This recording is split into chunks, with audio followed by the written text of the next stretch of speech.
माहिर कानून और साबिक़ अटॉर्नी जनरल इरफान कादिर साहब ने हमें ज्वाइन किया है। इरफान कादिर साहब, मियां नवाज शरीफ को अल-अज़ीज़िया से भी बरी कर दिया गया है और जो रिमार्क्स बता रहे हैं अवैस भी हमें कि नैब प्रोसिक्यूटर ये कह रहे हैं कि JIT के सरबराह वाजिद ज़िया के एनालिसिस पर बेस किया था सारा ये फैसला। तो आप क्या कहेंगे इस पर, क्या तज्ज़िया आपका? ये सारे केसेस गलत बने थे। ये सुप्रीम कोर्ट के जो ऑर्डर हुए थे पनामा केस में वो सारे गलत थे और मैंने बहुत पहले ये कह दिया था और बारहा अपने प्रोग्राम में कहा था कि मियां नवाज शरीफ इन तमाम केसेस से बरी होंगे क्योंकि इनकी जो लीगल वर्थ है वो थी ही नहीं। एक तो ये सारे केसेस जो थे ये तफ्तीश जो है वो भी नैब ने नहीं की थी, वो सुप्रीम कोर्ट ने खुद ही तफ्तीश को सुपरवाइज कर दिया था। फिर आगे से ऑर्डर कर दिए रेफरेंस फाइलिंग के जो कि सुप्रीम कोर्ट कर ही नहीं सकती थी। फिर उन्होंने एसेट बियॉन्ड नोन सोर्सेज में एक बहुत बड़ी बेसिक गलती की और 3 रेफरेंसेस का कह दिया। और फिर इसमें और भी बहुत सारे फैक्ट सामने आए जब मैं मरियम बीबी का केस कर रहा था इन्हीं से कनेक्टेड केसेस में। तो ये सारे केसेस जो थे ये बनाए गए थे as a part of political victimization मैं समझता हूँ। और ये मुझे पता था कि ये फैसला इवेंचुअली हाई कोर्ट जो है वो बरी करेगी क्योंकि इसमें सजा हो ही नहीं सकती थी। वो भी अकाउंटेबिलिटी कोर्ट का फैसला भी बिल्कुल गलत था, सुप्रीम कोर्ट का पनामा का फैसला भी बिल्कुल गलत था। और मैं समझता हूँ कि ये लम्हा फिक्री है पाकिस्तान की अदालतों के लिए, खास तौर पे सुप्रीम कोर्ट के लिए, कि वो अगर ऐसे ऑर्डर जो उन्होंने किए हैं ये सारे रिविजिट होने चाहिए। और जो मियां नवाज शरीफ को नाअहल किया गया था वो भी गलत किया गया था कि पनामा में जाके तो अकामा में नाअहल कर दिया कि जी बेटे से तनख्वाह नहीं ली। वो सब गलत चीजें थी और इलेक्शन कमीशन जो है उस चीज को भी अब इग्नोर करेगा और मियां साहब अब अहल है और वो इलेक्शन लड़ सकते हैं। इरफान साहब ये बताइएगा, एक आम शहरी के लिए भी कितनी हैरान कुन ये बात है कि 2018 से लेके 2023 और उसके बाद ये सारे मामलात और लास्ट में आके आज ये नया प्रोसिक्यूटर कह रहा है कि हमारे पास कोई सबूत नहीं है, उनसे बार बार पूछा जा रहा है। तो ये जो मुतादिद पेशियाँ, सैकड़ों की तादाद में पेशियाँ मियां नवाज शरीफ जाके अदालत में पेश हुए, उनसे पूछा गया, इन्वेस्टिगेशन, JIT रिकॉर्ड, तो ये सब कुछ लोगों के लिए तो बड़ी हैरान कुन बात है। ये किस तरह कानून का निज़ाम चल रहा है? ये अफसोस की बात है कि एक साबिक वजीर आजम के साथ अगर इस कदर नाइंसाफी हो सकती है यहाँ पे, तो आप सोचें कि एक आम आदमी का क्या कोई परेशानी हाल ही नहीं फिर होगा। तो ये बिल्कुल आप सही फरमा रहे हैं, ये अफसोस की बात है और ये गलत केसेस बनाए गए थे। और अगर एक इतने बड़े ओहदेदार जो कि 3 दफा वजीर आजम रहे, अगर उनके साथ इतनी ज्यादती हो सकती है तो आप खुद ही इस चीज का अदराक करें कि एक आम आदमी जो है पाकिस्तान में उसके साथ कैसी कैसी नाइंसाफियां होती होंगी।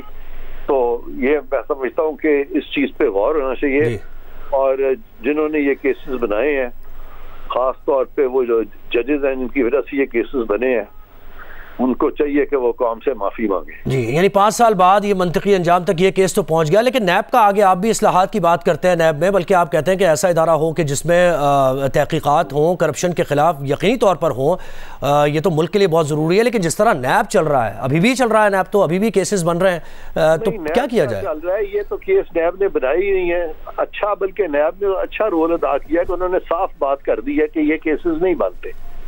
ये तो केस सुप्रीम कोर्ट ने बनाए, जबरदस्ती नैब को कहा गया था, खिलाफे कानून कहा गया था और एक परसेप्शन बिल्डअप किया गया था कि जो सुप्रीम कोर्ट की बात नहीं मानेगा उसको कंटेम्प्ट लग जाएगी। हालांकि कंटेम्प्ट का भी कोई कानून जो है वो मौजूद नहीं है। तो ये सारा जो अगर कोई इस पे आप कसूरवार समझते हैं तो वो फैसला है पनामा का जिसमें कि इस तरह की डायरेक्शंस दी गई। तो अपनी उसी हालत में अगर नैब मौजूद है, कमोबेश वही हालत है, चाहे इस्लाहात हो गई हैं, आर्म ट्विस्टिंग के लिए आप जैसे कह रहे हैं कि इस्तेमाल हो रहा है, तो क्या आने वाले वक्त में नहीं इस तरह हो सकता? तो इसमें फौरी तौर पर इस्लाहात की जरूरत है। ओहो, नैब तो कुछ भी नहीं है, यहाँ प्राइम मिनिस्टर को निकाल दिया सुप्रीम कोर्ट ने। आप समझ नहीं रहे बात को, फिर तो प्राइम मिनिस्टर को भी खत्म कर दें आप, पाकिस्तान के प्राइम मिनिस्टर को खत्म कर दें आप, फिर पाकिस्तान की हुकूमतों को भी खत्म कर दें। तो अकाउंटेबिलिटी कैसे चलेगी इरफान कादिर साहब आगे फिर? और ये मुल्क कैसे चलेगा? आप इस तरफ बात करें ना, उन्होंने तो प्राइम मिनिस्टर को हटा दिया, नैब को तो उन्होंने चलने ही नहीं दिया, उन्होंने तो प्राइम मिनिस्टर को नहीं चलने दिया, प्राइम मिनिस्टर तक घर चले गए यहाँ पे। ये बड़ी सीरियस चीज है, ये इनको कानूनी इस्लाहात लानी पड़ेंगी, इनको तश्कीलें नौ करनी पड़ेगी सुप्रीम कोर्ट जजेस की, हाई कोर्ट जजेस की, आने वाली पार्लियामेंट को। आने वाली पार्लियामेंट पे बहुत सी जिम्मेवारी है जिससे उन्होंने अब ओहदा बरा होना है। जी। अच्छा, अब एक केस ये तोशाखाना का केस रह गया है, तो अब ये इलेक्शन के भी दिन है, मियां नवाज शरीफ से मुताल्लिक आप क्या समझते हैं? कानूनी तौर पर अगर देखा जाए तो कोई कदगन उस तरीके से नहीं है अब? नहीं, कभी भी नहीं थी। मैं तो कानून चूंकि जानता हूँ, मैंने तब भी कह दिया था ये सब गलत है और सुप्रीम कोर्ट ना हल कर ही नहीं सकती। ये तो कमजोरी थी वो हुकूमतों की और वो उन पार्लियामेंटेरियंस की, जिनको के खड़े होकर कह देना चाहिए था कि ये फैसले गलत है।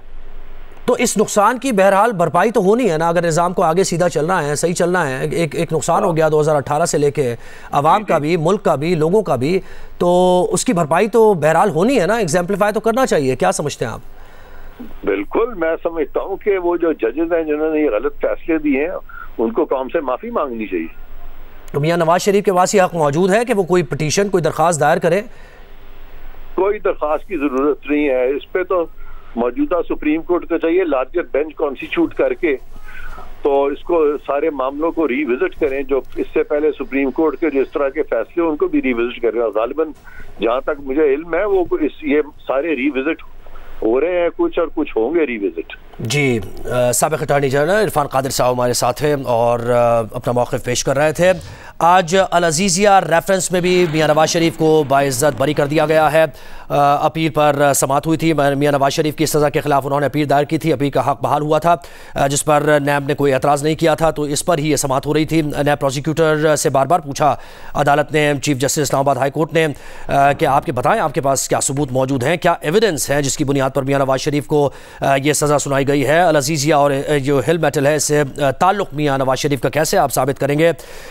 उस पर नैब प्रोसिक्यूटर की तरफ से कहा गया कि ये सारा जो मामला है, ये जो सज़ा दी गई, ये JIT के सरबरा वाजिद ज़िया के एनालिसिस पर, ये यानी एनालिसिस का लफ्ज़ इस्तेमाल किया गया, जो हमारे नुमाइंदे ने बताया कि उस पर, उसकी बिना पर ये सज़ा सुनाई गई थी। तो एविडेंस कोई मौजूद नहीं था, कोई शवाहिद मौजूद नहीं थे।